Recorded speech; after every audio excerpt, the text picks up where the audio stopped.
சுமார் 3000 ஆண்டுகளுக்கு முன்பு உலக வரலாற்றில் அதிசயமாக பேசப்படும் ஒரு ஆலயம் கட்டப்பட்டது.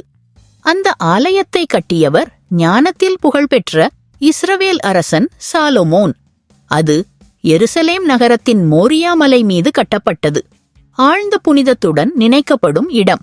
இந்த ஆலய கட்டுமானம் சாதாரணம் இல்லை. அது ஒரு மாபெரும் திட்டம். பைபிள் கூறுவதுபடி ஆயிரக்கணக்கான தொழிலாளர்கள் இதில் ஈடுபட்டனர்.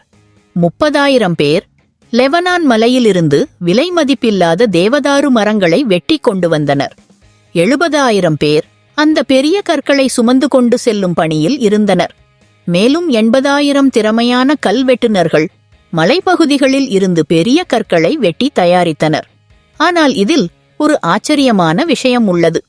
ஆலயத்திற்கு தேவையான கற்கள் அனைத்தும் கட்டுமான இடத்திற்கு வெளியே தயாரிக்கப்பட்டதால் ஆலயத்தை கட்டிய இடத்தில் சுத்தி அல்லது ஒளிசத்தம் கூட கேட்கவில்லை என்று கூறப்படுகிறது. அந்த இடம் அமைதியானதும் புனிதமானதுமாக இருந்தது. லெபனானிலிருந்து வந்த தேவதாரு மரங்கள் ஆலயத்தின் சுவர்களிலும் கூரையிலும் பயன்படுத்தப்பட்டன. ஆலயத்தின் உள்ளே அழகான செதுக்கல்கள் செய்யப்பட்டன.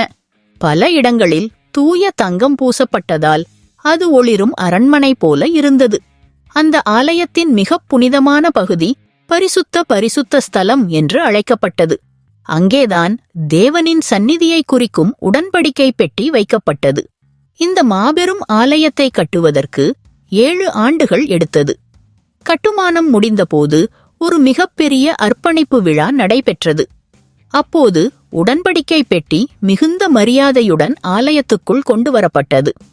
நூற்றாண்டுகள் முழுவதும் இந்த ஆலயம் இஸ்ரவேல் மக்களின் முக்கிய ஆராதனை மையமாக இருந்தது. ஆனால் வரலாறு ஒரு நாள் திடீரென மாறியது.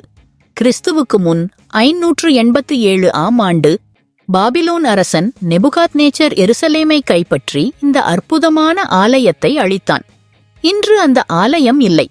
ஆனால் சாலமோனின் ஆலயம் இன்னும் உலக வரலாற்றில் மிகப்பெரிய கட்டிட அதிசயங்களில் ஒன்றாக நினைவுகூரப்படுகிறது. அதன் இரகசியங்களும் மகத்துவமும் குறித்து ஆய்வுகள் இன்னும் தொடர்கின்றன.